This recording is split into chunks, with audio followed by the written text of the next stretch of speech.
దొంగ ఓట్లను తొలగించి అసెంబ్లీ ఎన్నికలకు పోదామా? పిసిసి చీఫ్కు బండి సంజయ్ సవాల్. సో ఒకవేళ కాంగ్రెస్ గెలిస్తే రాజకీయం సన్యాసం తీసుకుంటా. ఓట్ల చోరీ అనడం కరీంనగర్ ప్రజలను అవమానించడమే. నేను హిందూ ఓటు బ్యాంకుతోనే గెలిచిన, వార్డు మెంబర్గా గెలవని వారు కూడా విమర్శలు చేస్తారా? 2004 ముందు కాంగ్రెస్ హయాంలో రోహింగ్యాలు దేశంలోకి వచ్చారని ఆరోపణ. సో ఇక్కడ మనం చూడొచ్చు, ఇక్కడ ఒక ఈ బండి సంజయ్ తనదైన మార్కు శైలిలో ఎదుటి వాళ్ళను విమర్శిస్తుంటారు. అందులో మనం చూస్తే వార్డు మెంబర్గా గెలవని ఎవరు ఈయన, ఇప్పటి వరకు ఈయన వార్డు మెంబర్గా కూడా గెలవలేదు. ఈయన వచ్చి నేను దొంగ ఓట్లతో గెలిచానని ఈయన గురించి మాట్లాడము అనేది దారుణము అనేది ఈయన ఉద్దేశం. ఒకవేళ కాంగ్రెస్ గెలిస్తే రాజకీయ సన్యాసం తీసుకుంటాను. ఓట్ల చోరీ అనడం కరీంనగర్ ప్రజలను అవమానించడమే. సో ఇప్పుడు వీళ్ళ మధ్య పోటాపోటీగా ఒక విమర్శల పర్వం, ఆరోపణల పర్వం కొనసాగుతున్నది.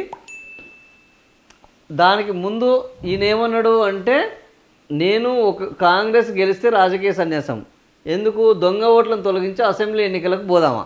ఈసారి అసెంబ్లీ ఎన్నికలకే పోదాము, డైరెక్ట్గా మొత్తం దొంగ ఓట్లను తొలగిద్దాం. బీహార్లో అసెంబ్లీ ఎన్నికలకు ఎట్లా వెళ్ళారో మనం కూడా వెళ్దాము. ఒకవేళ మళ్ళీ కాంగ్రెస్ ప్రభుత్వమే కనుక ఈ అసెంబ్లీ ఎన్నికల్లో అధికారం చేపడితే నేను రాజకీయ సన్యాసం తీసుకుంటాను అని బండి సంజయ్ అన్నారు.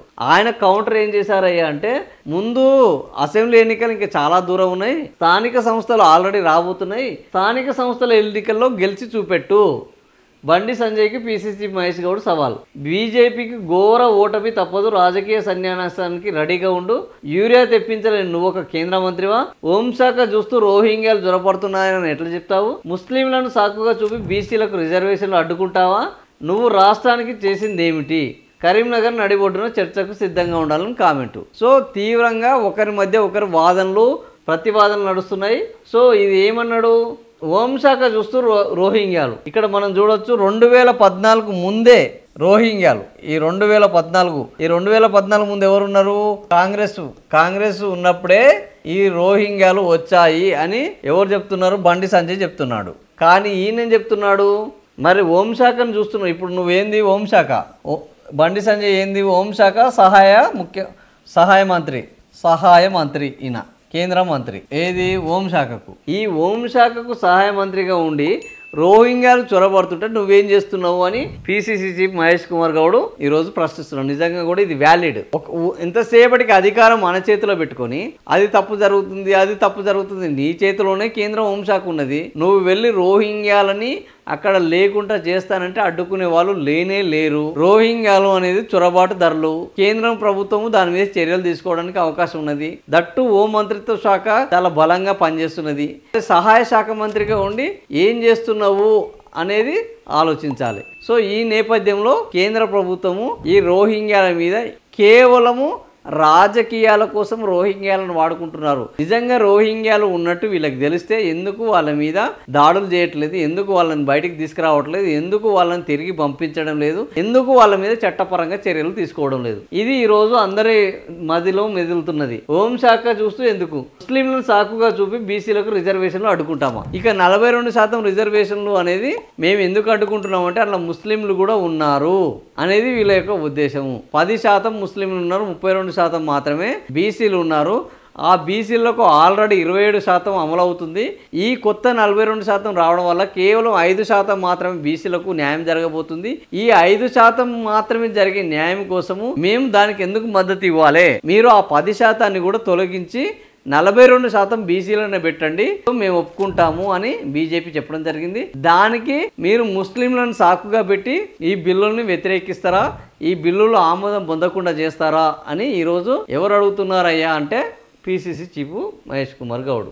సో ఇది పరిస్థితి వీళ్ళ మధ్యన. ఇంకేం నడుస్తున్నది చూద్దాం. సెప్టెంబర్ 1st వీక్ 12,000 ఇవి. దొంగ ఓట్లను తొలగించి అసెంబ్లీ ఎన్నికలకు పోదామా? పార్లమెంటు ఎన్నికల్లో 2,25,000 మెజారిటీతో గెలిపిస్తే దొంగ ఓట్లంటూ కరీంనగర్ ఎంత అంటే 2,25,000 మెజారిటీతోటి గెలిపిస్తే దొంగ ఓట్లు అంటావా అని కరీంనగర్ ప్రజల్ని అవమానిస్తావని మండిపడడం జరిగింది. పిసిసి చీఫ్ మహేష్ కుమార్ గౌడ్ ఒక్కసారైనా వార్డు మెంబర్గానో ప్రజాప్రతినిధిగాను గెలిచి ఉంటే ఓట్ల చోరీ సంగతి తెలిసేది అన్నారు.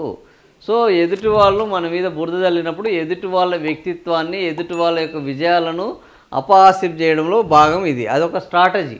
అయినా ఆయనే నన్ను బీసీ అన్నాడు. ఎవరు? కరీంనగర్లో ఒక ఓటు వేసి జగిత్యాలలో మరో ఓటు, చొప్పదంలో ఇంకో ఓటు వేయడం సాధ్యమవుతుందని ప్రశ్నించారు. ఇప్పుడు మళ్ళీ ఆయనే నన్ను దేశ్ముఖ్ అంటున్నారు. సో ఎవరు? పిసిసి మహేష్ కుమార్ గౌడే నన్ను బీసీ అన్నాడు, ఇప్పుడు దేశ్ముఖ్ అంటున్నాడు. ఆయన ఏం మాట్లాడుతుండో ఆయనకే అర్థం కావడం లేదు. ఆ రాష్ట్రాల్లో అధికారంలోకి ఎట్లా వచ్చిర్రు?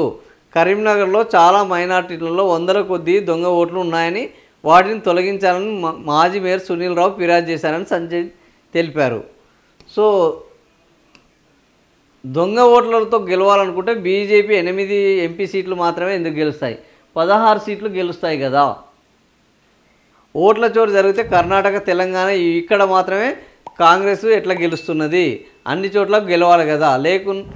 అవి ఓట్ల చోరు జరిగితే ఆ 3 చోట్ల కూడా కాంగ్రెస్ గెలవద్దు కదా అనేది. సో ఇది ఆయన వాదన. స్థానిక సంస్థల్లో గెలిచి చూపెట్టు, అసెంబ్లీ ఎన్నికల దాకా ఎందుకు, ఫస్ట్ స్థానిక సంస్థల్లో రాబోతున్నాయి, స్థానిక సంస్థల్లో గెలిచి చూపెట్టు అనేది. కేంద్రంలో 12 ఏళ్ల బీజేపీ పాలన, రాష్ట్రంలోని కాంగ్రెస్ ప్రభుత్వం 7 ఏళ్ల పాలనపై కరీంనగర్ నడిబొడ్డున చర్చకు సిద్ధంగా ఉండాలని కేంద్ర మంత్రి బండి సంజయ్కి సవాల్ విసిరారు. సో ఇది 12 ఏళ్ల బీజేపీ పాలనలో 24 కోట్ల ఉద్యోగాలు రావాలని, అందుకు తెలంగాణ ఎన్ని ఉద్యోగాలు వచ్చాయో చర్చించాలని.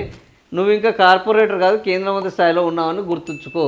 సో ఒకరి మీద ఒకరు విమర్శించుకోవడము, ఆరోపణలు చేసుకోవడము, వ్యంగ్యాస్త్రాలు ప్రయోగించడం ఇప్పుడు ప్రస్తుతం BJP versus Bandi Sanjay versus Mahesh Kumar Goud నడుస్తున్నది. ఎందుకంటే ఈయన కరీంనగర్లో ప్రయాణిస్తున్నారు కాబట్టి.